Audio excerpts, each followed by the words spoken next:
Hello friends, how are you? I hope सब अच्छे होंगे, खुश होंगे, बहुत बढ़िया करके अपनी पढ़ाई कर रहे होंगे, राइट।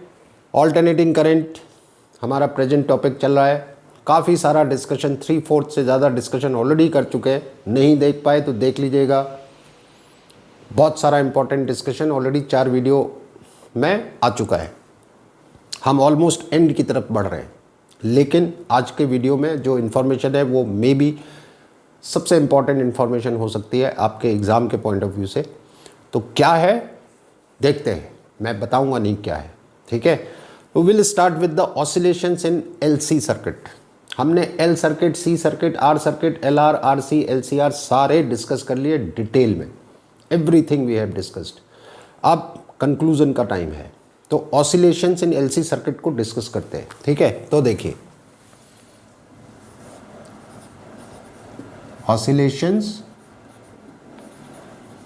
इन एलसी सर्किट।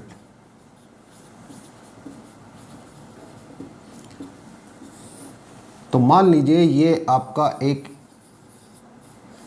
इंडक्टर है जिसके अक्रॉस एक फुल्ली चार्ज कैपेसिटर आपने कनेक्ट किया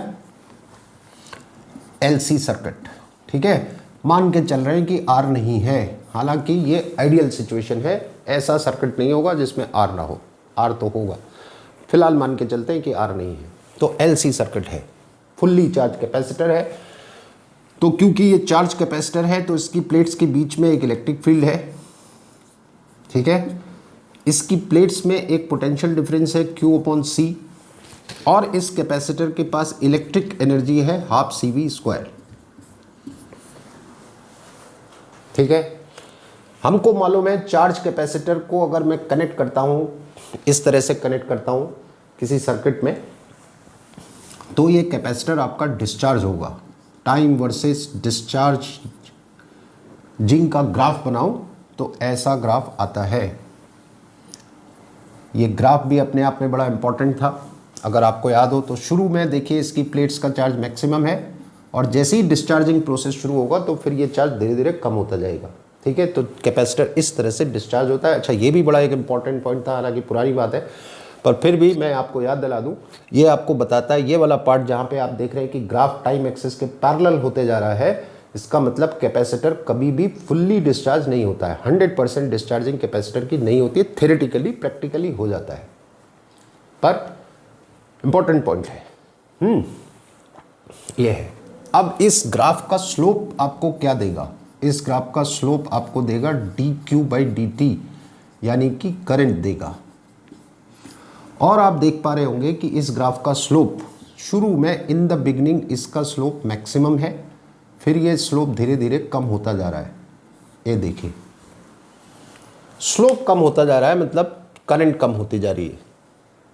यानी जब कैपेसिटर डिस्चार्ज हो रहा होगा तो सर्किट में करंट फ्लो हो रही होगी, पहली बात, और उस करंट की वैल्यू टाइम के साथ धीरे धीरे कम हो रही होगी, यानी वेरिएबल करंट फ्लो हो रही होगी। इस बात को ध्यान में रखते हुए अपना डिस्कशन शुरू करते हैं। तो आपने देखिए फुल्ली चार्ज कैपेसिटर को एक इंडक्टर के अक्रॉस कनेक्ट कर दिया, आइडियल इंडक्टर, इसका R0 है।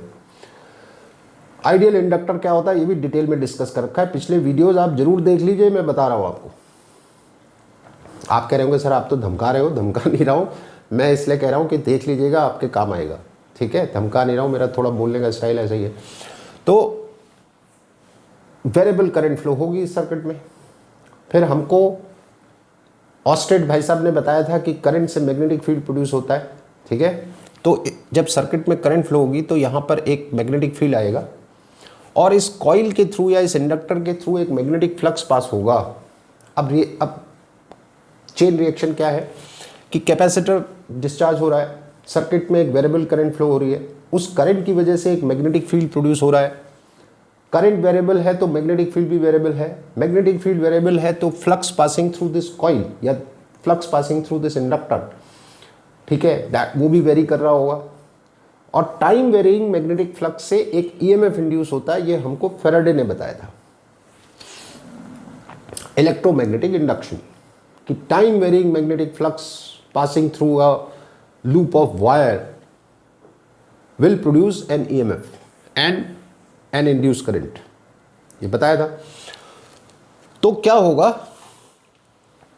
कैपेसिटर डिस्चार्ज होगा, सर्किट में वेरिएबल करंट आएगी, वेरिएबल करंट से एक वेरिएबल मैग्नेटिक फील्ड आएगा और उस मैग्नेटिक फील्ड के वेरिएशन की वजह से या मैग्नेटिक फ्लक्स में वेरिएशन की वजह से यहाँ पर एक ईएमएफ आ जाएगा। तो अब कैपेसिटर धीरे धीरे डिस्चार्ज हो रहा है, यहाँ एक ईएमएफ डेवलप हो रहा है। तो नेक्स्ट स्टेज में क्या होगा कि कैपेसिटर आपका डिस्चार्ज हो जाएगा,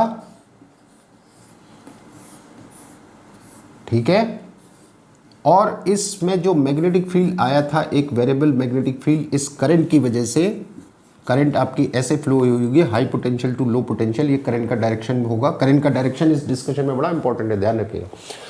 तो इस करंट की वजह से मैग्नेटिक फील्ड आया वेरिएबल, तो उसकी वजह से यहाँ पर एक ईएमएफ इंड्यूस हो गया इस पोलरिटी के साथ, इधर माइनस इधर प्लस। अब ये मैं टास्क आपके लिए छोड़ रहा हूँ,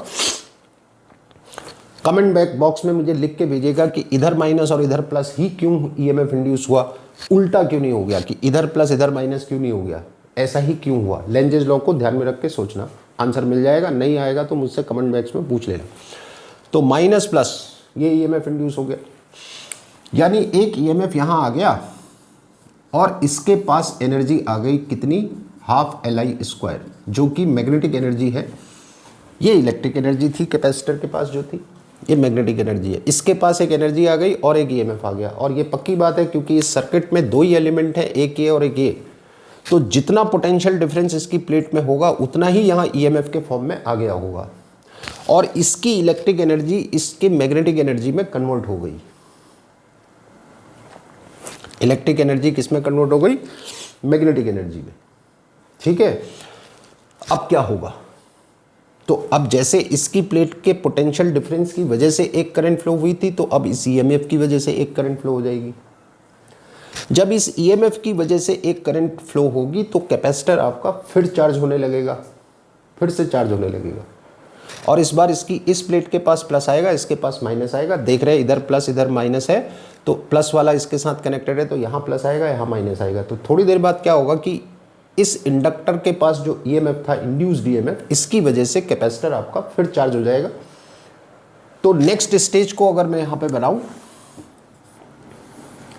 तो अब इंडक्टर की वजह से करंट फ्लो हुई, जिसकी वजह से कैपेसिटर आपका फिर से चार्ज हो गया। अब की बार इधर प्लस इधर माइनस, फिर इसकी प्लेट के बीच में एक इलेक्ट्रिक फील्ड आ जाएगा, फिर इसकी प्लेट के पास एक पोटेंशियल डिफरेंस आ जाएगा और इसकी एनर्जी इसको वापस मिल जाएगी।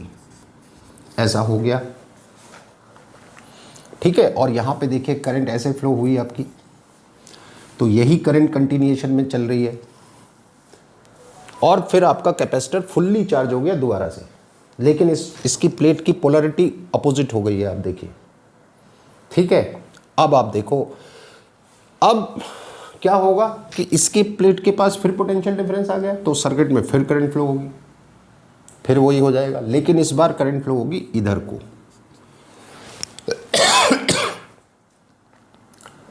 ये हाफ साइकिल मैंने समझाई आपको, हाफ साइकिल, ठीक है। तो हमने यहां से शुरू किया, कैपेसिटर की एनर्जी इंडक्टर के पास गई, फिर इसके पास ईएमएफ आ गया, इसकी वजह से फिर कैपेसिटर चार्ज हो गया, अब करंट इधर जाने लग गई है, फिर इसकी एनर्जी इसमें ट्रांसफर होगी फिर से, फिर इसके पास ईएमएफ आएगा। मैं ये चौथी स्टेज भी बना दूं अगर यहाँ पे, चीज़ें और क्लियर हो जाएंगी आपको। इस बार आप देखेंगे इधर माइनस इधर प्लस हुआ, इसके पास फिर एनर्जी आ जाएगी हाफ Li²,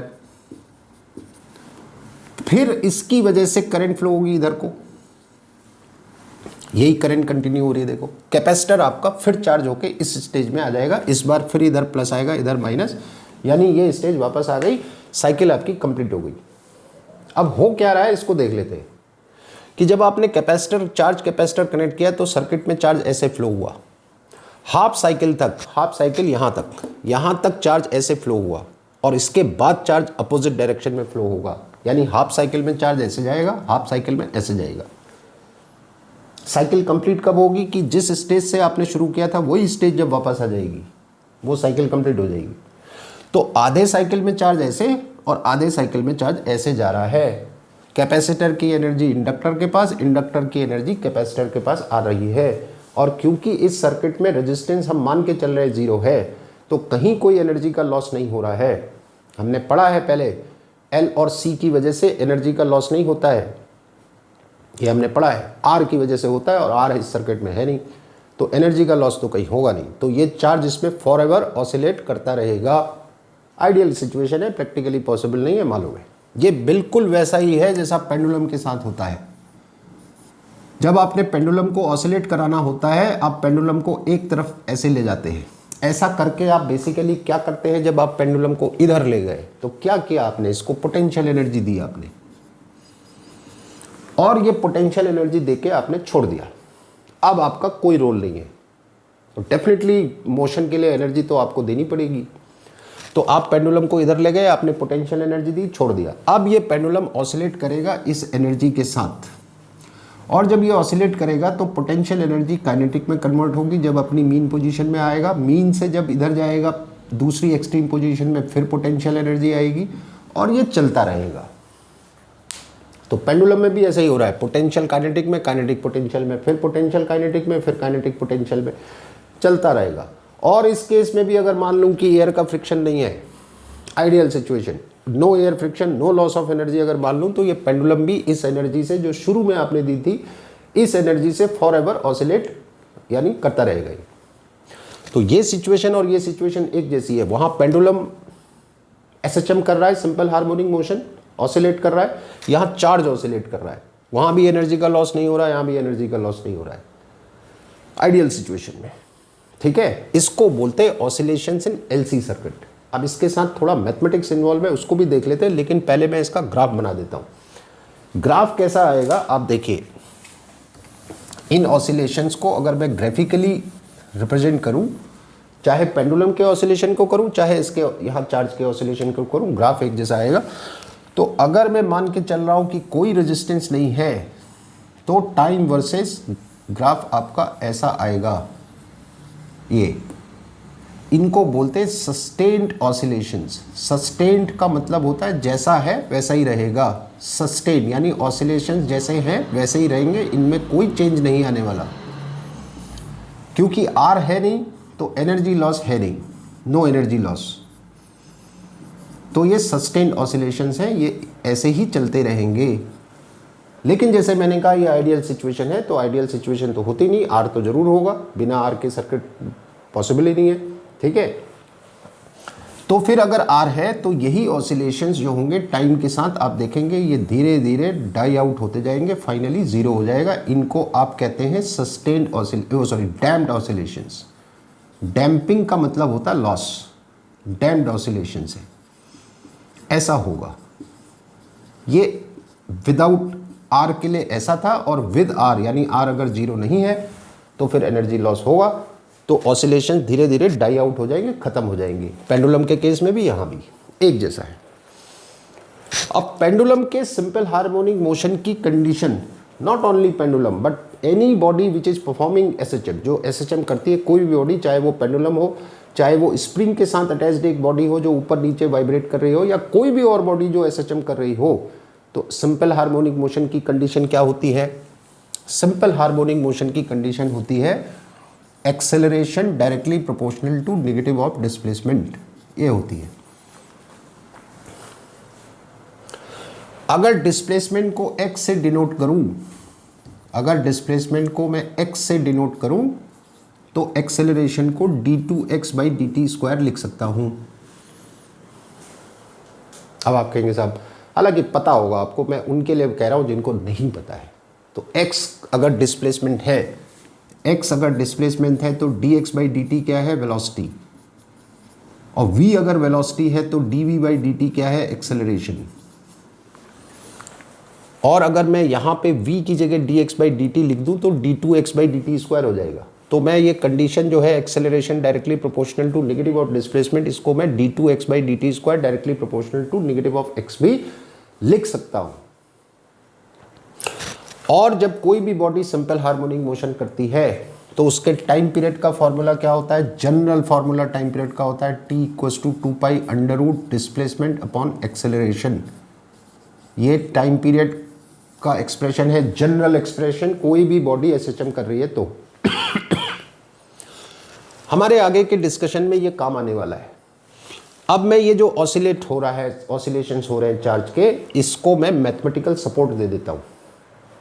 काम आने वाला है हमारे, है ना। और एक बात और बता दूं, देखो थोड़ा इंटरेस्टिंग भी है, ये ऑसिलेशन एक जैसे, देखो यहाँ पे पोटेंशियल काइनेटिक में, काइनेटिक पोटेंशियल में कन्वर्ट हो रही है। अगर मैं इस एनर्जी को और इस एनर्जी को कंपेयर करूँ तो ये वाली एनर्जी काइनेटिक जैसी है। कौन सी वाली? Half L I square. I मतलब करंट, करंट मतलब चार्ज इन मोशन, मोशन की वजह से। तो इस एनर्जी को पेंडुलम की काइनेटिक एनर्जी से कंपेयर कर सकता हूँ। हालांकि वो एनर्जी मैकेनिकल एनर्जी है और ये मैग्नेटिक और इलेक्ट्रिक एनर्जी है। मैग्नेटिक एनर्जी इंडक्टर वाली, इलेक्ट्रिक एनर्जी कैपेसिटर वाली, दोनों एनर्जी बिल्कुल अलग हैं। लेकिन कंपैरिजन करूं, क्योंकि सिचुएशन एक जैसी है, तो वहां पर जो पोटेंशियल एनर्जी है वो ये वाली जैसी है। कैपेसिटर की प्लेट्स में जो चार्ज है वो रेस्ट पे है, पोटेंशियल एनर्जी जैसा है, वो काइनेटिक एनर्जी जैसा है, एक जैसा हो रहा है। तो यहाँ इलेक्ट्रिक मैग्नेटिक में, मैग्नेटिक काइनेटिक में कन्वर्ट हो रही है, वहाँ पोटेंशियल काइनेटिक में, काइनेटिक पोटेंशियल में कन्वर्ट हो रही है।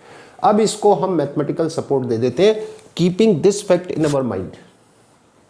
एसएचएम की कंडीशन ये है और ये टाइम पीरियड का जनरल फॉर्मूला है। तो लेट्स सी कैसे करना है, ठीक है। तो देखिए,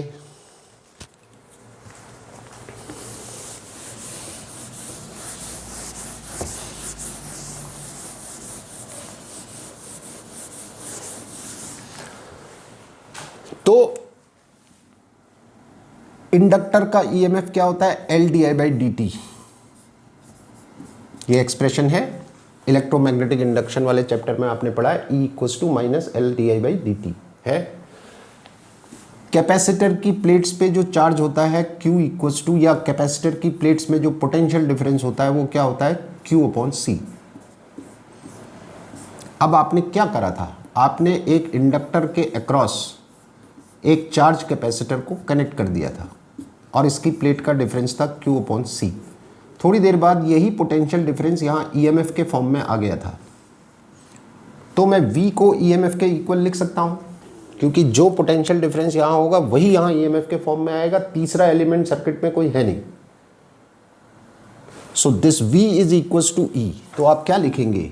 V equals to E। V मतलब Q अपॉन C और E का मतलब minus L D I by D T.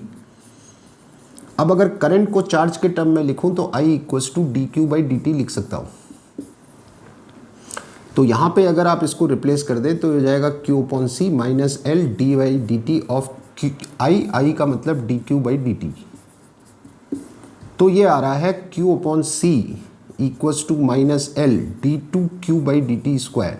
और फाइनली मैं इसको इस तरह से लिख लेता हूं, D two Q by D T square equals to minus 1 upon L C into Q. ये आ रहा है, देखो। अब for a given LC circuit, ये एलसी सर्किट था आपका, कि अगर कोई एलसी सर्किट है जिसमें गिवन एलसी सर्किट है तो उसमें एल और सी कांस्टेंट होंगे। तो L and C are the constants. तो आप लिख सकते हैं D two Q by D T square directly proportional to negative of Q. ये देखिए, यहां से एल और सी को कांस्टेंट कर लिया, कांस्टेंट हटा के प्रोपोर्शनलिटी का मार्क लगा दिया, तो आपके पास क्या रिजल्ट आया? D two Q by D T square directly proportional to negative of Q. And if you look at this expression and this expression, एक जैसा है। यहां पर जो x है ये पेंडुलम का डिस्प्लेसमेंट है। पेंडुलम ऑसिलेट कर रहा है तो पेंडुलम के डिस्प्लेसमेंट की बात हो रही है। यहां चार्ज ऑसिलेट कर रहा है तो चार्ज की बात हो रही है। एक जैसा एक्सप्रेशन है। तो ये मैथमेटिकली हमने प्रूव कर दिया कि एलसी सर्किट में चार्ज ऑसिलेट कर रहा है। अब बचा इसका टाइम पीरियड, कि क्या टाइम पीरियड होगा। तो टाइम पीरियड के लिए वो फॉर्मूला लगा देता हूं। तो टाइम पीरियड का जनरल एक्सप्रेशन क्या है? Displacement upon acceleration. डिस्प्लेसमेंट की जगह यहां पर ये है और एक्सेलरेशन की जगह यहां पर ये है। तो अगर मैं इसका टाइम पीरियड निकालूं तो 2 पाई, ठीक है, डिस्प्लेसमेंट अपॉन एक्सेलरेशन आपको देगा LC। नेगेटिव साइन को इग्नोर करेंगे, टाइम पीरियड का नेगेटिव से कोई लेना देना नहीं। तो ये आएगा LC, और इसका इन्वर्स कर दूं तो फ्रीक्वेंसी आ जाएगी 1/2 पाई रूट 1/LC। ये फ्रीक्वेंसी आ गई। अब आप सुनिए क्या हो रहा है। पेंडुलम के केस में आप पेंडुलम को एक तरफ ले गए, एनर्जी दी, वो आपकी ड्यूटी थी एनर्जी देना। ऑसिलेट कराना है, उसको मूव कराना है तो एनर्जी तो दोगे। तो एनर्जी देने का काम आपने कर दिया। उसके बाद आपने छोड़ दिया कि भैया अब तू जो करना है कर, तो वो ऑसिलेट कर रहा है। यानी ये कैसे ऑसिलेशंस हैं, किस तरह के ऑसिलेशंस का एग्जाम्पल ये है, इनको कहते हैं फ्री ऑसिलेशंस। अब मैं इसको हटा देता हूं यहां से, ये सब हटा देता हूं। तो पेंडुलम के जो ऑसिलेशंस हैं ये कैसे ऑसिलेशंस हैं, फ्री ऑसिलेशंस हैं, जिनको हम नेचुरल ऑसिलेशंस के नाम से भी जानते हैं। नेचुरल, खुद कर रही है बॉडी, आपका कोई रोल नहीं है। तो एलसी सर्किट में भी आपने क्या किया, यहां आपने पेंडुलम को पोटेंशियल एनर्जी दी, छोड़ दिया, अब वो जो कर रहा है खुद ही कर रहा है। एलसी सर्किट में भी आपने क्या किया, कैपेसिटर को फुल्ली चार्ज किया, एनर्जी दी, फिर इंडक्टर के अक्रॉस कनेक्ट करके छोड़ दिया, तो उस सर्किट में चार्ज ऑसिलेट हो रहा है और खुद ही हो रहा है। यानी वो भी कैसे ऑसिलेशंस है, नेचुरल ऑसिलेशंस है, फ्री ऑसिलेशंस है। और उन ऑसिलेशंस की फ्रीक्वेंसी कितनी आ रही है, इतनी आ रही है। ये नेचुरल फ्रीक्वेंसी है 1/2 पाई √1/LC। ये क्लास 11th में दो तरह के ऑसिलेशंस आपने पढ़े थे, free oscillations and forced oscillations. एक ऑसिलेशन जो बॉडी खुद कर रही है, उसके ऑसिलेट करने की एक नेचुरल फ्रीक्वेंसी है, उसमें आपका कोई रोल नहीं है। दूसरे होते फोर्स्ड ऑसिलेशन, जब आप किसी बॉडी पे एक पीरियोडिक फोर्स लगा के उसको ऑसिलेट कराते हैं। पीरियोडिक फोर्स क्या होता है, जिसको नहीं मालूम है, पीरियोडिक वर्ड हमेशा कब आता है, जब कोई काम किसी डेफिनेट इंटरवल में रिपीट हो रहा हो, वहां पर आप पीरियोडिक वर्ड यूज करते हैं। पीरियड, स्कूल में पीरियड होता है, first period, second period, third period, fourth period, हर पीरियड की ड्यूरेशन फिक्स होती है, हर 40 मिनट के बाद पीरियड बदल जाता है। पीरियड वर्ड यूज करते हैं वहां भी। पीरियोडिक फोर्स का मतलब ऐसा फोर्स जो एक डेफिनेट पीरियड में रिपीट हो रहा हो, बार बार लग रहा हो। मैं आपको एग्जांपल बताता हूं, छोटे बचपन में ये एक्सपीरियंस सबने किया होगा, झूला तो सबने झूला होगा। कैसे झूलते थे आप झूला, दो मोड होते थे झूला झूलने के। पहला मोड कि आप झूले में बैठे, आपके साथी ने या आप खुद एक तरफ गए, तो साथी आपका जो फ्रेंड है या जो भी आपके साथ है उसने आपको खींच के एक तरफ ले गया, जैसे पेंडुलम को उठाते हैं हम, और छोड़ दिया, बस अब आप ऑसिलेट कर रहे हैं। कैसे ऑसिलेशन है, फ्री, नेचुरल। दूसरा मोड झूला झूलने का क्या होता था कि आपका फ्रेंड आपको एक तरफ ले गया, एनर्जी दी, छोड़ दिया, अब आप आगे गए, पीछे आए, उसने पुश किया, फिर आप आगे गए, फिर पीछे आए, उसने फिर पुश किया। ये फोर्स्ड ऑसिलेशंस है, बार बार वो फोर्स लगा रहा है आपकी बॉडी में। अब फोर्स्ड ऑसिलेशन का एक स्पेशल केस होता था, रेजोनेंस। वो क्या होता था कि किसी बॉडी की ऑसिलेट करने की जो नेचुरल फ्रीक्वेंसी है, फ्रीक्वेंसी क्या होता है, number of oscillations in 1 second, ये भी ध्यान रखना। किसी बॉडी की नेचुरल ऑसिलेशंस करने की जो फ्रीक्वेंसी है, उसी फ्रीक्वेंसी का आप पीरियोडिक फोर्स अगर उस पर लगा रहे हैं तो क्या होता है, ऑसिलेशंस का एम्पलीट्यूड बढ़ने लगता है। उन ऑसिलेशंस में जो एनर्जी इन्वॉल्व है वो बढ़ने लगती है। तो क्या होता था, जब आपका फ्रेंड आपको बार बार पीछे से पुश करता था, तो बार बार पुश करता था, ऑसिलेशन थोड़ा बढ़ा, फिर पीछे गए, फिर उसने पुश किया, फिर ऑसिलेशन आपका थोड़ा और बढ़ा। तो जब ऑसिलेशन धीरे धीरे बड़े बड़े एम्पलीट्यूड के होने लगते थे, तो फिर आप चीखने लगते थे, अरे यार रोक दो, अब बहुत हो गया। That state is what you call the resonance. Class 11 में पढ़ा होगा वो हैंगिंग ब्रिज। हैंगिंग ब्रिज होता है स्विंगिंग ब्रिज, ऋषिकेश में लक्ष्मण झूला, ऐसा ब्रिज। ऐसे ब्रिज में आर्मी जब जाती है तो उनको स्टेप्स ब्रेक करके मार्च करने की इंस्ट्रक्शंस दिए जाते हैं, क्योंकि जब इतने सारे सोल्जर्स, मान लो 100 सोल्जर्स की एक बटालियन क्रॉस कर रही है, और सोल्जर्स हमेशा डिसिप्लिन तरह से मूव करते हैं, तो मार्च पास्ट कहते हैं जिसको।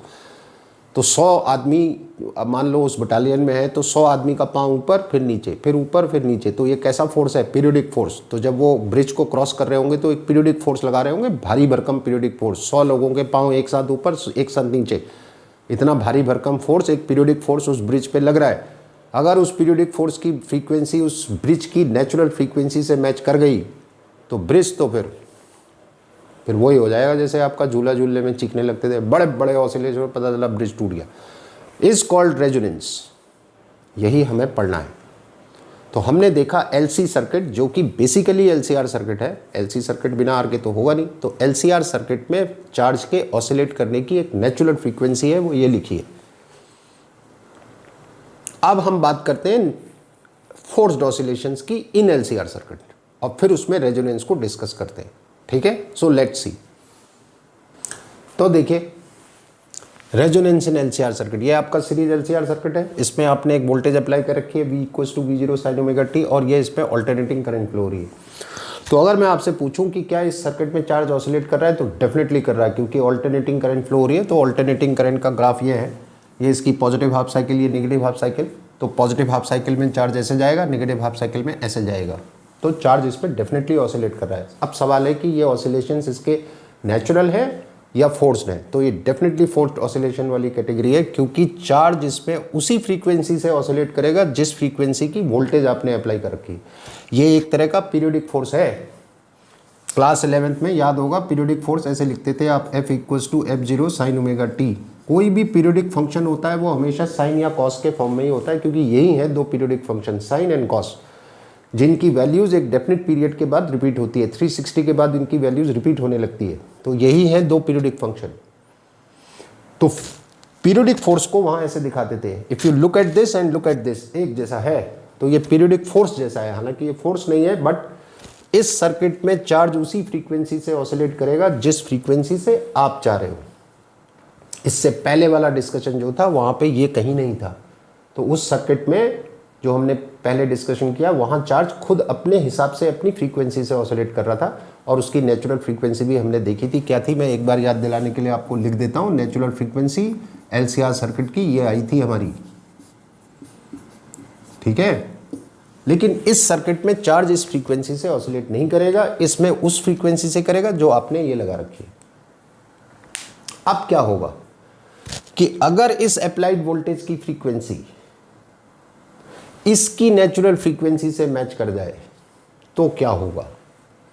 तो आप देखेंगे कि इस सर्किट में करंट मैक्सिमम हो जाएगी फॉर अ गिवन वोल्टेज। क्या मतलब है, ध्यान से सुनिए। मैं यहां पे लिख रहा हूं कि in a given LCR circuit, in a given LCR circuit for a given voltage,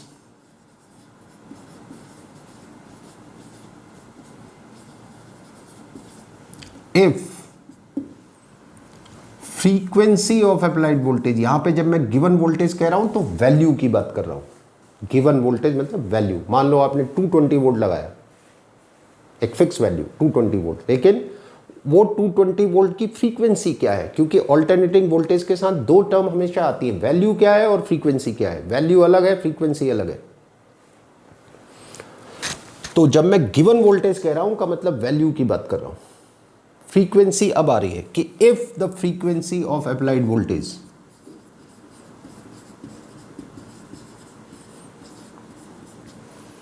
is equal to the natural frequency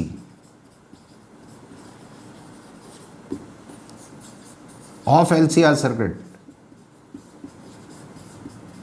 तो क्या होता है, the current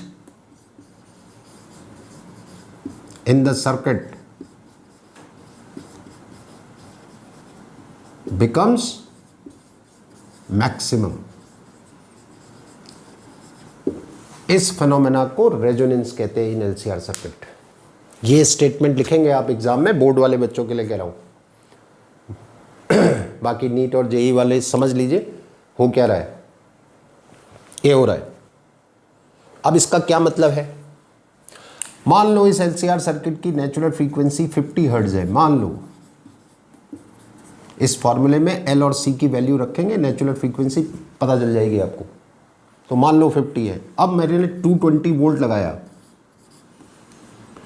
220 वोल्ट 60 हर्ट्ज लगाऊं, 220 वोल्ट 50 हर्ट्ज लगाऊं, 220 वोल्ट 40 हर्ट्ज लगाऊं, तो वोल्टेज मैं सेम रख रहा हूं, फ्रीक्वेंसी बदल रहा हूं। तो आप देखेंगे इस केस में जब आप 220 वोल्ट 50 हर्ट्ज की वोल्टेज अप्लाई करेंगे, इस वोल्टेज की फ्रीक्वेंसी इस LCR सर्किट के नेचुरल फ्रीक्वेंसी के बराबर है। तो इसी वोल्टेज पे आपको सर्किट में मैक्सिमम करंट मिलेगी, ना इस पे मिलेगी ना उस पे मिलेगी, जबकि वोल्टेज दोनों सेम है। लेकिन फ्रीक्वेंसी का कमाल है कि अप्लाइड वोल्टेज की फ्रीक्वेंसी अगर नेचुरल के बराबर हो गई तो सर्किट की करंट इसी वोल्टेज पे मैक्सिमम आ जाएगी, जबकि इसी वोल्टेज की को अगर किसी और फ्रीक्वेंसी पे आप अप्लाई करते हैं तो फिर वो उतनी करंट आपको नहीं मिलेगी। इसको प्रूव कर देते हैं, वेरीफाई कर देते हैं। तो लेट्स सी। तो देखिए, मैंने आपको पिछले डिस्कशन में बता रखा है किसी भी AC सर्किट की करंट का जनरल फॉर्मूला क्या है, V/Z जनरल फॉर्मूला। तो LCR सर्किट है तो LCR सर्किट का इंपीडेंस क्या होता है, इतना होता है। अब मैंने इससे पहले जो स्टेटमेंट लिखा था, क्या लिखा था, for a given LCR circuit, given LCR circuit मतलब LC और R की वैल्यू फिक्स है। फिर मैंने लिखा था फॉर अ गिवन वोल्टेज, का मतलब V भी फिक्स है, यानी एक ही चीज वेरी कर रही है, वो है ओमेगा। ये आपके कंट्रोल में है। आपको सर्किट की करंट मैक्सिमम चाहिए, क्योंकि जब गिवन वोल्टेज पे सर्किट की करंट मैक्सिमम होगी तो आप कहते हैं रेजोनेंस पे है, ठीक है। तो मुझे ये करंट मैक्सिमम चाहिए। तो देखें क्या कंडीशन आती है। तो राइट हैंड साइड में एक ही चीज़ है जो मेरे कंट्रोल में है, वो है ओमेगा। बाकी LCR और V तो फिक्स है। आपने कहा given voltage and given LCR circuit, तो ये सब फिक्स है। ओमेगा आपके कंट्रोल में है। तो मैं डेफिनेटली अगर मुझे इस सर्किट की करंट मैक्सिमम चाहिए तो V को तो मैं कुछ कर नहीं सकता, गिवन वोल्टेज है। मैं ऐसा तो कह नहीं सकता V को बढ़ाते जाओ I बढ़ता जाएगा। हालांकि वो सही बात है, आप V को बढ़ाते जाइए I बढ़ता जाएगा, बट यहाँ पे बात हो रही है फॉर अ गिवन वोल्टेज। तो V तो फिक्स है, LC और R भी फिक्स है, तो ओमेगा आपके कंट्रोल में है। तो आप ओमेगा की ऐसी वैल्यू एडजस्ट कीजिए या ऐसी वैल्यू सेट कीजिए कि ये दोनों टर्म्स इक्वल हो जाए। अगर ये इक्वल हो गया तो डिनोमिनेटर मिनिमम हो जाएगा। डिनोमिनेटर मिनिमम होगा तो सर्किट की करंट मैक्सिमम हो जाएगी। यानी मैक्सिमम करंट की कंडीशन ये आ रही है कि ओमेगा L और ओमेगा 1/ओमेगा C अगर इक्वल हो गए तो सर्किट का जो इम्पीडेंस है Z, यानी डिनोमिनेटर, ये मिनिमम हो जाएगा। कितना हो जाएगा, R के बराबर, क्योंकि जैसे ही ये दोनों इक्वल होंगे ये टर्म गायब हो जाएगी। R² का रूट करोगे R, और Z मिनिमम हो गया तो सर्किट की करंट मैक्सिमम हो जाएगी V/R। अब ओमेगा L/ओमेगा C का मतलब आया ओमेगा इक्वल्स टू √1/LC, और ओमेगा को हम लिखते हैं 2πf। ओमेगा कितना है, 2πf। तो यहाँ से फ्रीक्वेंसी क्या आ जाएगी, अप्लाइड वोल्टेज की फ्रीक्वेंसी 2π 1/2π √1/LC। ये देखिए कंडीशन आ गई कि अगर अप्लाइड वोल्टेज की फ्रीक्वेंसी नेचुरल फ्रीक्वेंसी के बराबर है तो omega L omega one by omega C equal circuit का इम्पीडेंस मिनिमम कितना R, और सर्किट की करंट क्या हो जाएगी, मैक्सिमम, और सर्किट आपका रेजोनेंस में आ जाएगा। ग्राफिकली इस फिनोमेना को दिखाऊं तो ये है frequency of the applied voltage. आप ये ग्राफ F लेके भी बना सकते हैं, ओमेगा लेके भी बना सकते हैं।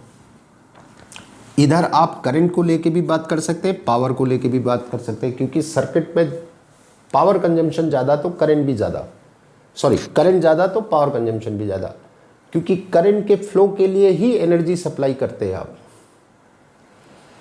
किसी सर्किट में करंट के फ्लो के लिए ही एनर्जी सप्लाई की जाती है। तो अगर करंट मैक्सिमम है तो पावर कंजम्पशन भी मैक्सिमम होगा, करंट कम है तो पावर कंजम्पशन भी कम होगा। तो इधर आप करंट भी ले सकते हैं, पावर भी ले सकते हैं, इधर आप फ्रीक्वेंसी भी ले सकते हैं, ओमेगा भी ले सकते हैं। तो आप देखेंगे, अच्छा ये किसकी फ्रीक्वेंसी है, this is the frequency of applied voltage. ये अप्लाइड वोल्टेज की फ्रीक्वेंसी है। तो आप देखेंगे ये ग्राफ ऐसा आएगा, और इस पर्टिकुलर फ्रीक्वेंसी पे आपकी जो सर्किट की करंट है वो क्या है, मैक्सिमम। और जब करंट मैक्सिमम होगी तो सर्किट में पावर कंजम्पशन भी क्या होगा, मैक्सिमम। इसको बोलते हैं रेजोनेंस कर्व।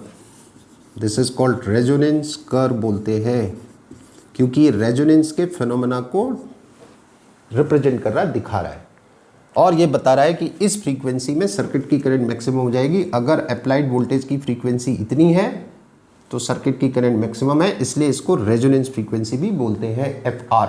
अगर आप F लेके कर रहे हैं तो FR, ओमेगा लेके कर रहे हैं तो ओमेगा R। यानी ये रेजोनेंस फ्रीक्वेंसी का फॉर्मूला है जो कि नेचुरल फ्रीक्वेंसी के बराबर है। इसी के साथ अगर मैं इम्पीडेंस वर्सेस ग्राफ बनाऊं, यही ग्राफ अगर इम्पीडेंस के लिए बनाऊं तो क्या बनेगा, तो यहाँ पे बना लेते हैं। तो आप एफ ले लो या ओमेगा ले लो और इधर इम्पीडेंस ले लो। तो ये पक्की बात है, जब करंट मैक्सिमम होगी तो इम्पीडेंस मिनिमम होगा। तो इम्पीडेंस का ग्राफ आपका ऐसा आएगा। ये आपका मिनिमम इम्पीडेंस है जो कि आर के बराबर है, और ये होगा रेजोनेंस फ्रीक्वेंसी पे। जब सर्किट रेजोनेंस पे होगा, यानी फ्रीक्वेंसी अप्लाइड वोल्टेज की जब एफ आर है, तो मिनिमम जेड होगा, ग्राफ उल्टा हो जाएगा। अब इस रेजोनेंस से रिलेटेड कुछ और इंपॉर्टेंट डिस्कशन।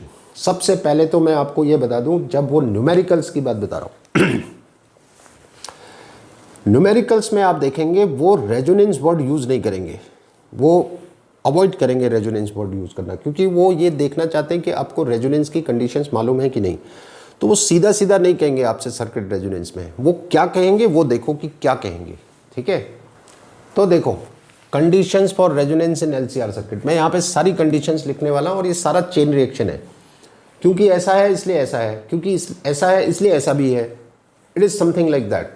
अच्छा, ये तो है ही, नेचुरल फ्रीक्वेंसी भी है, ये रेजोनेंस फ्रीक्वेंसी भी है, एक ही बात है। आप नेचुरल फ्रीक्वेंसी कह लीजिए, या इस फ्रीक्वेंसी पे रेजोनेंस होगा तो रेजोनेंस फ्रीक्वेंसी।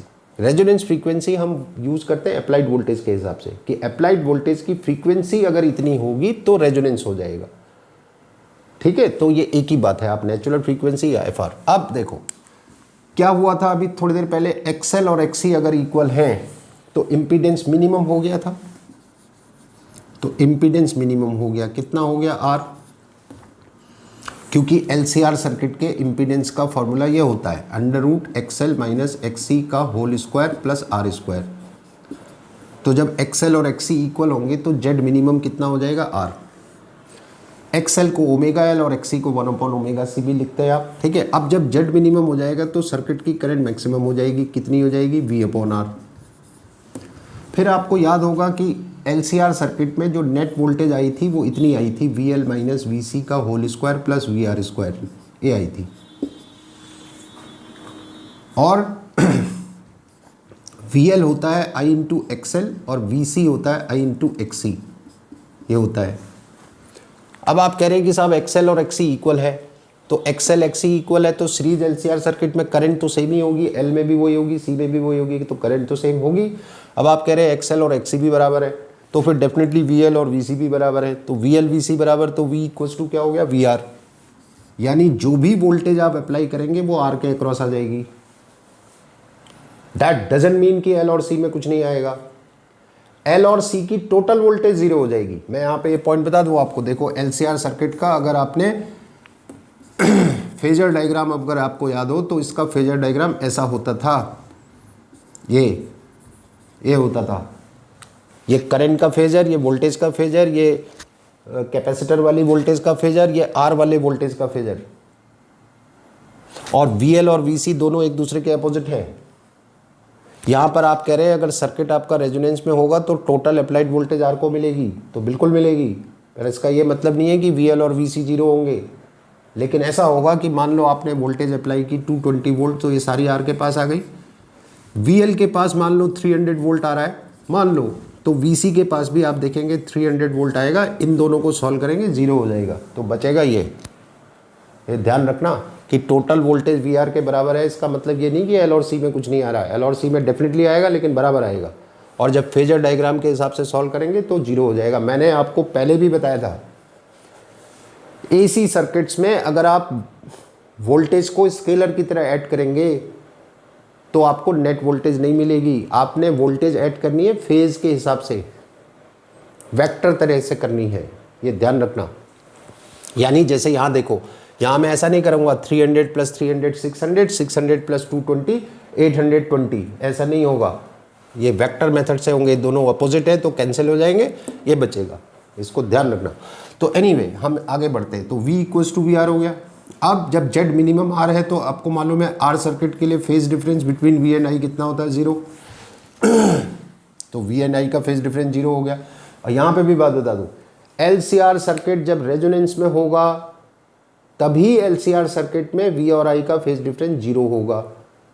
लेकिन अगर LCR सर्किट रेजोनेंस में नहीं है तब फिर वी और आई का फेज डिफरेंस जीरो नहीं होगा। फिर कितना होगा ये हम पहले पढ़ चुके हैं, 0 और 90 के बीच में कुछ होगा, इसको ध्यान रखना।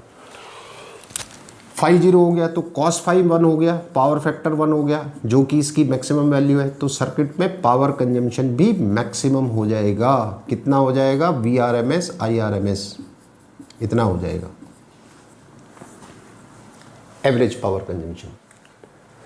इतनी कंडीशंस हैं रेजोनेंस की, देख लीजिए। तो न्यूमेरिकल्स में जैसे मैंने बताया, वो ये नहीं कहेंगे सर्किट रेजोनेंस में, वो कहेंगे साहब एक एलसीआर सर्किट है, सीरीज एलसीआर सर्किट में हमने इतनी वोल्टेज अप्लाई की और हमने देखा कि इस एलसीआर सर्किट में वी और आई का फेज डिफरेंस जीरो है। तो अगर वो कह रहे हैं कि वी और आई का फेज डिफरेंस जीरो है, तो आप खट से समझ जाएंगे कि यार एलसीआर सर्किट में तो वी और आई का फेज डिफरेंस तभी जीरो होता है जब सर्किट रेजोनेंस में होता है, अदरवाइज नहीं होता है। या आपसे कहेंगे एक एलसीआर सर्किट है साहब, हमने 220 वोल्ट अप्लाई की वोल्टेज, इतनी फ्रीक्वेंसी की 220 वोल्ट वोल्टेज हमने अप्लाई की, वो सारी की सारी आर के पास आ गई। तो अप्लाइड वोल्टेज आर के पास सारी कब आएगी? जब सर्किट रेजोनेंस में होगा। तो ये ध्यान रखना, आप इनमें से कुछ दे देंगे आपको। तो ये मैंने सारा आपके लिए कंपाइल कर दिया, इसको ध्यान रखिएगा। कुछ और बात करते हैं। अब देखिए, ये जो फिनोमेना है रेजोनेंस इन एलसीआर सर्किट का, सवाल है हम इसको क्यों डिस्कस कर रहे हैं, इसका एप्लीकेशन क्या है। तो इसका जो एप्लीकेशन है resonance in LCR circuit, this phenomena is used in tuner circuits. Tuner circuit में यूज होता है।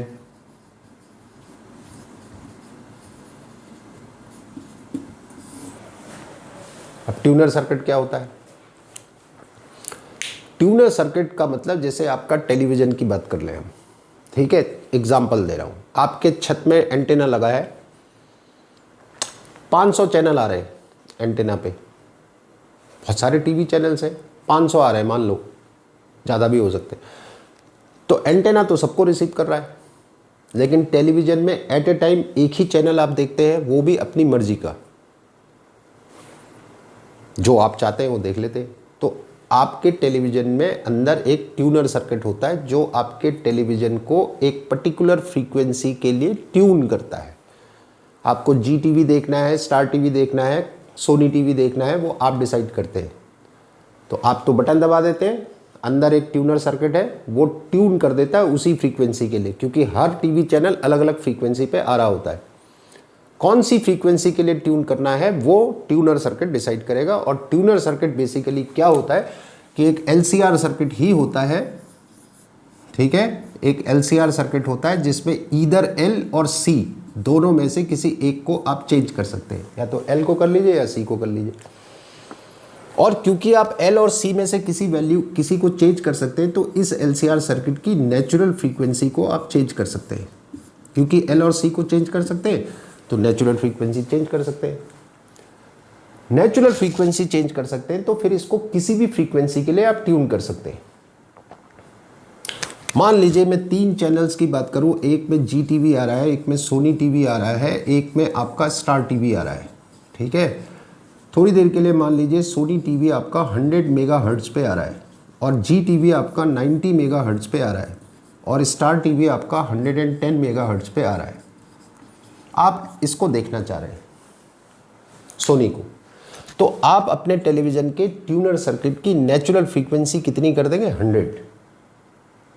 तो ये फिर इसी के लिए रेस्पॉन्ड करेगा, इसी फ्रीक्वेंसी पे इस सर्किट में रेजोनेंस होगा, यानी करंट मैक्सिमम होगी, पावर कंजम्पशन मैक्सिमम होगा। तो ये सर्किट इसी पर्टिकुलर फ्रीक्वेंसी के लिए रेस्पॉन्ड करेगा, यानी ट्यून हो जाएगा। अब यहां पे क्या दिक्कत आती है कि मान लीजिए आपके टेलीविजन के ट्यूनर सर्किट का रेजोनेंस कर्व, ओमेगा ले लूं या एफ ले लूं और इधर करंट ले लूं, तो रेजोनेंस कर्व मान लीजिए ट्यूनर सर्किट का ऐसा आता है। एक दूसरा ट्यूनर सर्किट है, उसका रेजोनेंस कर्व जो है वो ऐसा आता है, ठीक है, ये है। दोनों को आपने 100 के लिए ट्यून किया, मान लीजिए इसके लिए ट्यून किया, उसको भी और उसको भी, तो ठीक है, 100 के लिए ट्यून किया तो ये वाला 100 पे रेस्पॉन्ड दे रहा है आपको मैक्सिमम, और ये वाला भी 100 पे आपको मैक्सिमम रेस्पॉन्स दे रहा है। यहां तक की कहानी तो सही चल रही है, यहां तक तो सब कुछ ठीक ठाक है। लेकिन 100 के थोड़ा पहले 90 वाला है, 100 से थोड़ा आगे 110 वाला है, यहाँ भी और यहाँ भी। ये देखिए, अब आप इसको देखिए, इसका रेस्पॉन्स आप देख रहे हैं 100 के लिए मैक्सिमम है, 90 और 110 वाले के लिए अगर आप देखें तो बहुत कम है। जबकि वहाँ अगर आप देखें तो 90 वाले के लिए और 110 वाले के लिए इसका रेस्पॉन्स ऑलमोस्ट उतना ही है जितना 100 वाले के लिए है, ऑलमोस्ट एक जैसा है। यहाँ पे देखो और वहाँ देखो, ठीक है। तो इसको बोलते हैं sharpness of resonance, sharpness, this is called sharpness of resonance. कि रेजोनेंस हो तो रहा है लेकिन कितना शार्प है, ये वाला शार्प है। 100 के लिए क्या है, तो 100 के लिए रेस्पॉन्ड कर रहा है, आसपास की फ्रीक्वेंसी को हाथ भी नहीं लगा रहा है। वो वाला देखो, 100 के लिए जितना रेस्पॉन्स है उतना ही 110, ऑलमोस्ट उतना ही 90। टेलीविजन में तो ऐसा नहीं होता है, लेकिन ट्रांजिस्टर में या रेडियो में वहाँ भी ट्यून करना पड़ता है, क्योंकि बहुत सारे चैनल आते हैं रेडियो में भी। वहाँ देखते होंगे कभी आप, न्यूज़ सुन रहे हैं तो पीछे से गाना भी आ रहा है, बहुत सारे सुपर इम्पोज हो जाते हैं, ये दिक्कत आती है वहाँ पे। टेलीविज़न में तो नहीं होता है ऐसा, समझ रहे हैं। तो इसको बोलते हैं शार्पनेस ऑफ रेजोनेंस। अब इस शार्पनेस को कौन डिसाइड करेगा, इस शार्पनेस को कौन डिसाइड करेगा, तो उसके लिए हम इंट्रोड्यूस करते हैं क्या, क्यू फैक्टर। क्यू मतलब क्वालिटी। क्वालिटी कैसी है आपके ट्यूनर सर्किट की, ऐसी क्वालिटी है कि वो क्वालिटी है, तो डेफिनेटली आप इस क्वालिटी के साथ जाना चाहेंगे। तो क्यू फैक्टर का फॉर्मूला क्या होता है वो भी देख लो।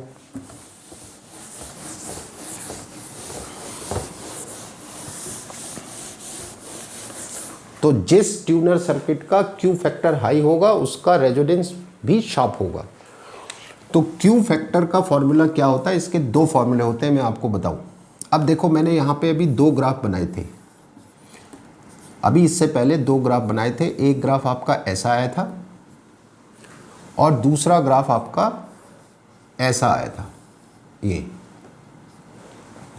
मैंने आपसे कहा था इधर आप एफ ले लो या ओमेगा ले लो, फिर मैंने ये कहा था इधर आप आई ले लो या पावर कंजम्पशन ले लो, एक ही बात है।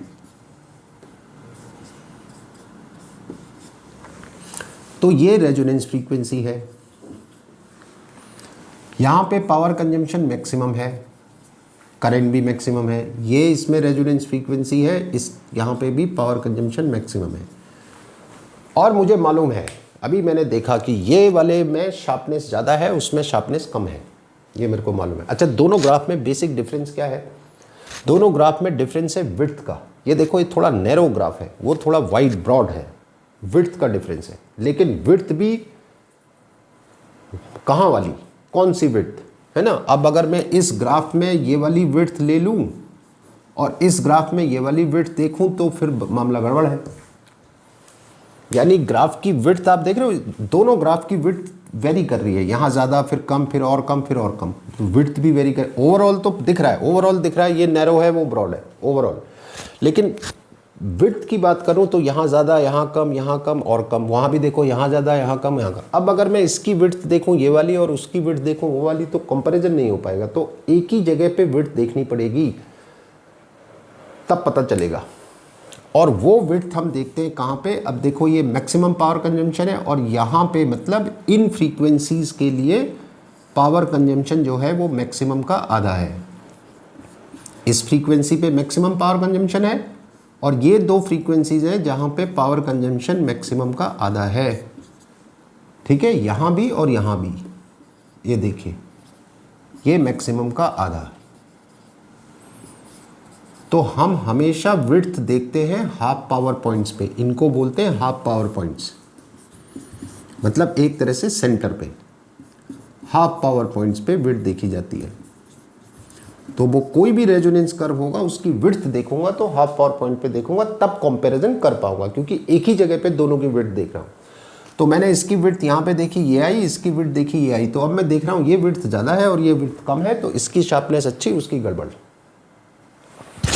तो यहाँ पे मैं ओमेगा आर ले लेता हूँ रेजोनेंस के लिए, यहाँ पे ओमेगा 2 और यहाँ पे ओमेगा 1, और ये वाली विड्थ को मैं डेल्टा ओमेगा ले लेता हूँ और इसको भी मैं डेल्टा ओमेगा ले लेता हूँ। डेल्टा ओमेगा मतलब इन दोनों में जो डिफरेंस है वो, या इन दोनों में जो डिफरेंस है वो। तो ओमेगा 1 हो जाएगा omega R minus delta omega, क्योंकि इधर को आप माइनस करेंगे, और ओमेगा 2 हो जाएगा omega R plus delta omega. और इस ग्राफ की विड्थ क्या होगी? Width of resonance curve, width of resonance curve at half power points, half power points। तो कितनी हो जाएगी? Twice of delta omega, delta omega plus delta omega, twice of delta omega.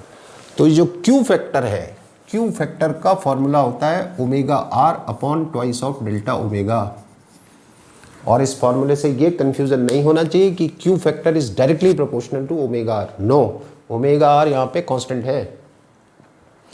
हाँ, Q factor is inversely proportional to twice of delta omega, यानी इस width के inversely proportional है। और वो मैंने बताया, विड्थ अगर कम है तो रेजोनेंस शार्प है, रेजोनेंस शार्प है तो ट्यूनर सर्किट की क्वालिटी आपकी बढ़िया है। So this Q is inversely proportional to this width. तो यहाँ विड्थ कम है, इसका क्यू फैक्टर हाई है। यहाँ विड्थ ज़्यादा है, इसका क्यू फैक्टर कम है। ठीक है, ये ध्यान रखना। तो ये तो क्यू फैक्टर का एक फॉर्मूला। दूसरा फॉर्मूला जो उसका होता है वो होता है VL और VC डिवाइडेड बाई VR। ये दूसरा फॉर्मूला है, या तो VL ले लीजिए या VC ले लीजिए डिवाइडेड बाई VR। यहां से हमको एक फॉर्मूला और मिल जाएगा, मतलब इसी को आगे करें प्रोसीड तो एक फॉर्मूला और मिलेगा। और वो फॉर्मूला फाइनली हमें बताएगा कि क्यू फैक्टर को इंप्रूव करने के लिए करें क्या करें, ऐसा क्या करें कि रेजोनेंस पे ग्राफ ऐसा आए, ऐसा ना आए, क्वालिटी अच्छी हो। अभी तक ये नहीं पता चल रहा। ये ठीक है, क्यू फैक्टर का ये फॉर्मूला तो है, लेकिन ये नहीं बता रहा है कि क्यू फैक्टर इंप्रूव करना हो तो क्या करें। तो उसको भी देख लेते। तो देखिए, आपने कहा क्यू फैक्टर क्या है? VL और VC डिवाइडेड बाई VR। तो मैंने VL ले लिया, आप चाहे तो VC ले ले। तो VL अपॉन VR, VL कितना हो गया? I इंटू XL, VR हो गया I इंटू R, I से I cancel, XL upon R। XL क्या होता है? Omega L upon R। ठीक है, मतलब XL ओमेगा L होता है डिवाइडेड बाई R। और क्योंकि रेजोनेंस की बात हो रही है तो ओमेगा की जगह ओमेगा R। ठीक है, रेजोनेंस के लिए ओमेगा R। ये रेजोनेंस फ्रीक्वेंसी है 1/2π रूट 1/LC। 2π को इधर शिफ्ट कर दूं तो ओमेगा R। 2πf क्या होता है? ओमेगा। तो 2π इधर शिफ्ट कर दिया ओमेगा R, तो ओमेगा R कितना आ रहा है? Root 1/LC। अब मैं ओमेगा R की वैल्यू डालता हूं तो Q आ रहा है इसी कंटिन्यूएशन में ओमेगा R की जगह 1/√LC और फिर ये L/R। इसको थोड़ा और सॉल्व करेंगे तो ये आएगा 1/R रूट L/C। ये Q फैक्टर का फॉर्मूला आ गया, जो आपको बताएगा कि क्यू फैक्टर इंप्रूव करने के लिए क्या करें। अब यहाँ पे छोटा सा डिस्कशन है, उसको ध्यान से सुनना। अगर एग्जाम में आपसे पूछे कि क्यू फैक्टर कौन कौन सी उस पर डिपेंड करता है, तो आप कहेंगे साहब L पे करता है, C पे करता है, R पे करता है। इसमें कोई इवेंट वर्ड्स नहीं है। L बढ़ा दीजिए Q बढ़ जाएगा, C कम कर दीजिए Q बढ़ जाएगा, R कम कर दीजिए तब भी Q बढ़ जाएगा। लेकिन आपको ट्यूनिंग भी करनी है। और ट्यूनिंग कैसे करते हैं कि आपका जो ट्यूनर सर्किट है उसकी फ्रीक्वेंसी को जब आप एडजस्ट करेंगे तो L और C को चेंज करके करेंगे। तो रेजोनेंस फ्रीक्वेंसी L और C पे डिपेंड कर रही है, तो L और C को चेंज करके तो ट्यूनिंग करनी है। तो Q फैक्टर को इंप्रूव करने के लिए L और C पे हाथ नहीं लगाना है, R पे डिपेंड करेगा। तो R को कम करेंगे तो Q फैक्टर हाई होगा, ये ध्यान रखना। तो आपसे कहेंगे साहब how will you improve Q factor, तो आप कहेंगे by decreasing the value of R we can improve Q factor. आपसे कहेंगे Q factor depends on how many factor, so it definitely depends on L, C and R, तीनों पे करता है। लेकिन जब आप एग्जीक्यूट करोगे यानी Q फैक्टर को हाई करने की कोशिश करोगे तो फिर R को कम करोगे। तो अगर मैं यहाँ पे बनाऊँ 3 सर्किट बनाऊँ जिनके लिए ओमेगा वर्सेस करंट या पावर का ग्राफ, एक के लिए ऐसा आ रहा है, एक के लिए ऐसा आ रहा है, एक के लिए ऐसा आ रहा है। इसके लिए ये रेजिस्टेंस R1, इसका R2, इसका R3, तो मैं देख पा रहा हूँ कि ये वाले रेजोनेंस कर्व, ये जो सबसे ब्रॉड वाला है, इसका क्यू फैक्टर सबसे कमज़ोर, इसका क्यू फैक्टर थोड़ा बढ़िया और इसका सबसे बढ़िया।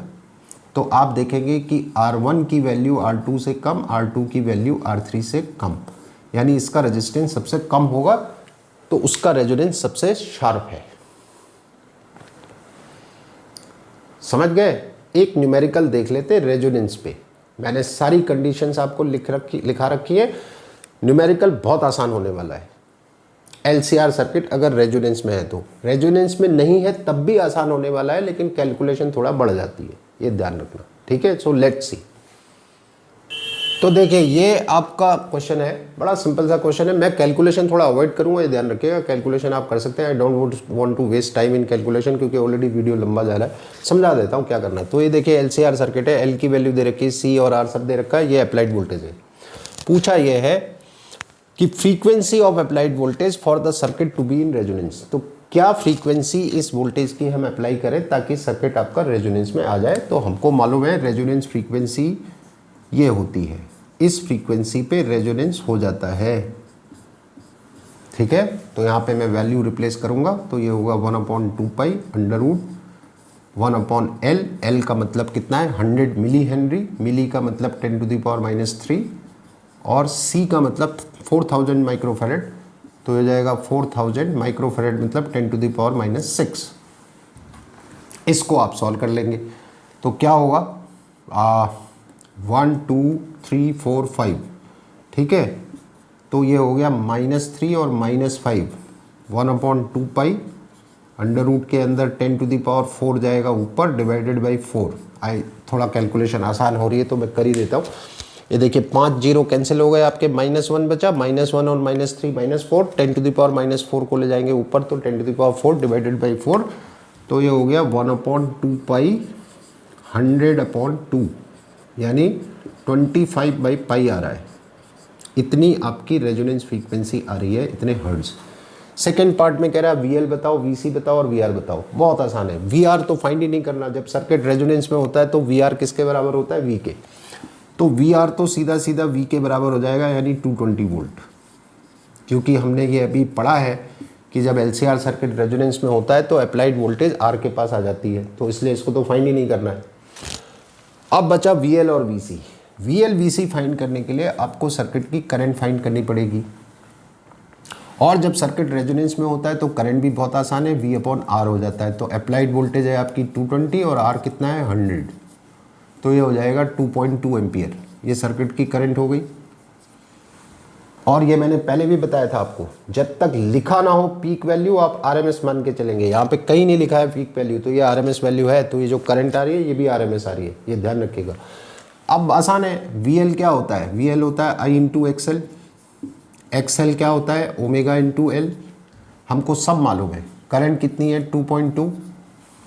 अब बचा ओमेगा, ओमेगा क्या होता है 2πf, ओमेगा होता है 2πf होता है, तो ये हो गया 2 × पाई, और f कितना निकाला आपने 25/पाई, 25/पाई फाइंड किया आपने, पाई से पाई कैंसिल, यानी ओमेगा कितना आ गया 50। तो ओमेगा की जगह यहाँ पे 50 बचा। L कितना दे रखा था आपको 100 मिली हेनरी, तो 100 मिली का मतलब 10⁻⁻3, तो 1 2 3 ये कैंसिल हो गया, क्या बचा 2.2 × 5, ठीक है। तो that would be I think 11 हो गया। तो इतने वोल्ट आ गया 11 वोल्ट, ये आपका VL आ गया। और VC फाइंड करने की जरूरत नहीं, क्योंकि जब सर्किट रेजोनेंस में होता है तो VL VC इक्वल होते हैं, तो VC भी 11 आएगा, उसको भी नहीं फाइंड करना है। फाइनली आपसे कह रहे हैं करंट बताओ, तो करंट हमने निकाली दी 2.2, क्वेश्चन हो गया आपका। तो रेजोनेंस वाला क्वेश्चन के चांसेस आपके ज़्यादा है। दैट डजंट मीन कि this is the end of the questions. Questions AC circuit में क्वेश्चंस न्यूमेरिकल्स का अलग से वीडियो बनाऊंगा, कितने तरह के न्यूमेरिकल्स आपसे पूछ सकते हैं, ठीक है। ये तो रेजोनेंस की बात हो रही थी तो मैंने एक एग्जांपल बता दिया आपको। So this is all for today. Videos पूरा देखिए, बार बार आपसे कह रहा हूँ पूरा देखिए, पूरा वीडियो देखेंगे तभी आपको बात समझ में आएगी। बीच में वीडियो में कहाँ पर कौन सी इंपॉर्टेंट बात आप मिस कर जाएंगे आपको पता नहीं चलेगा। पूरा देखिए, और सारे वीडियोस आप देखेंगे तभी एक एक करके कंसेप्ट क्लियर होते जाएंगे। ठीक है, सब्सक्राइब करना मत भूलिए। अब आप करने लगे हैं subscribe, I am happy. Subscribe करना मत भूलिए और लाइक करना मत भूलिए। बहुत ज़्यादा अच्छा लगेंगे वीडियो तो शेयर भी कर दीजिएगा तो अच्छा होगा। तो thank you very much, best of luck.